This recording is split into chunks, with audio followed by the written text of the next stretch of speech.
This video is about converting a cut file to a print and cut file in Silhouette Studio. I'm running version 3.0.343, the Designer Edition. I believe most of the features I use are available in the Standard Edition. In any case, the basic functionality will be the same if there are a few tweaks that are not available. The first thing I want to do is talk about what it is, the end product, what we have and what we're trying to accomplish. So this Got Sand is a cut file that I got from Silhouette Studio and I had in my library.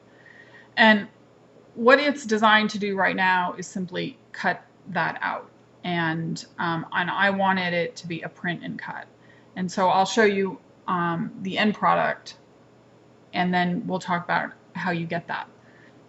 So I'm just going to move this over here to the left where I have some pictures that are blown up pretty big so that you can see the different layers. So this is the print and cut file that I ended up with, which is that we've got, so what we really have here is we have a layer that is this greenish color or a dark sand. We have something that is a tan color, and then we go back to the same color that we originally had, so that's that kind of dark greenish color, and then we have a brown. So what we really have here is, you know, this is an oval, this is an oval, this is an oval, and some words and some quote sand. So that's what it is that we're trying to accomplish. Now let's go back to our workspace. I'm going to move this off to the side so we don't have to look at it. I'm also going to move this off to the side so that we don't have to look at it. And now I'm going to make the screen a little bit bigger so that we're just looking at what we want. Okay, so here we have the image, and now we know what we're trying to accomplish. So I'm going to highlight this, and I'm going to ungroup so that I can work with the individual pieces. This piece we don't need, so I'm going to take it off the work surface. The bottom oval we'll put here, and then the middle oval we'll put here, and the smallest oval we'll put here. And I put those in order from top to bottom so that I can keep track of their size as we move through the work. One less. So I'm going to highlight Got Sand. I'm going to group it, and this has no functionality as it relates to the cut and print. The functionality here is that it makes your life easier. And then I'm going to move this off to the side, and we're going to work with that later. Initially, we're just going to work with these three ovals. So we're going to go from top to bottom. So we're using the biggest oval, and what we want to do is fill it in with color. And you can fill it in with any of these colors. There's also advanced options here, including RGB and hexadecimal. You can define the color however you want, including just pointing to the color that interests you. We're going to stick with a light sand. And then we're going to do the same thing with the middle oval. We'll pick a dark, we'll highlight it and pick a dark color. And then for the bottom circle, we're going to do something a little different, which is we're going to use an eyedropper function to transfer the color. So we're going to highlight whatever it is that we want to change. And then down here at the bottom, there is this transfer properties of a shape to a selected shape. That's the eyedropper. We're going to click on that, click on the big oval, and the color's changed. If we wanted it to be the dark brown, we would just click on the eyedropper, click here. But in fact, we don't want that. We want the light color. So I'm going to Control Z, which is undo. And now you'll notice that these ovals are in the wrong direction. If we put them all together right now, the smallest oval would be in the back, which means that you couldn't see it. The large oval would be covering it. So we want to pull this medium one to the front. And when you do that, you realize this one's also in the back behind, and you want to pull that to the front. The next thing we want to do is look at what is actually being cut here, because remember, we only want the outside of this to be cut. So we're going to go over and use the cut settings window. And what you'll see is that all of them, in fact, are being cut.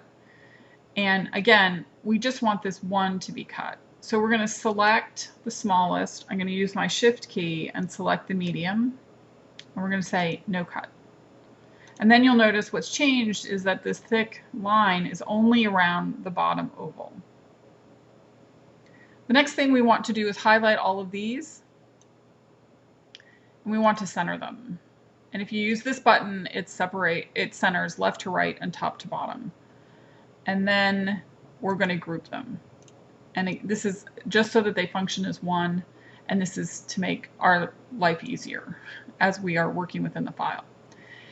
So that's basically, we've set up a cut and print. We've converted a cut file to a cut and print file, and it's just as easy as that. So we're going to do the same thing with GotSand. It's a little bit of repetition, but that's important for learning. So we're going to highlight this. We're going to fill it. We'll fill it with this dark gray. Then we're going to look at the cut settings.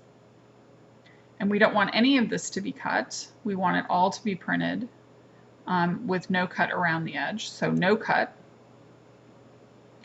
And then we're going to highlight all of this. We're going to align it in the center. And it's disappeared.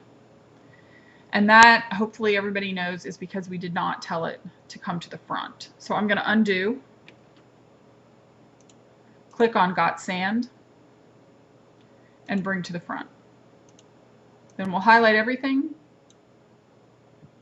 and we'll center it. And we will group it. And then it functions as one piece. And it's only going to print out around the edge. Let's verify that.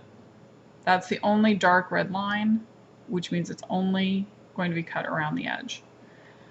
Now, that is in fact how we have now twice converted a cut file to a print and cut file. Reasonably, the next step that everybody wants to know is, yeah, but how do you get that to actually work and print out?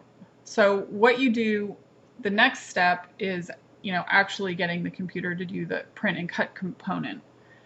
And what you do to tell Silhouette that you want this to be a print and cut file is you apply registration marks.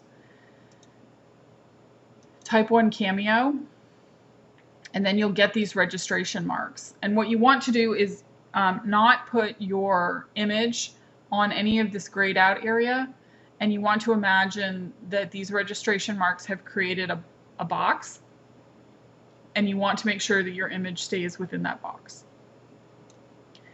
So from here, all you do is click print,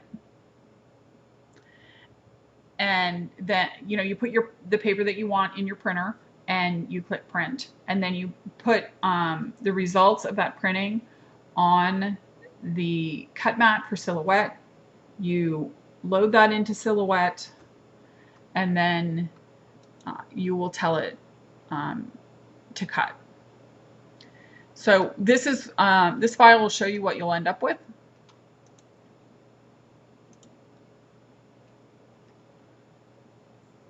This piece of paper with the GotSand where it belongs, obviously, is what comes out of the printer.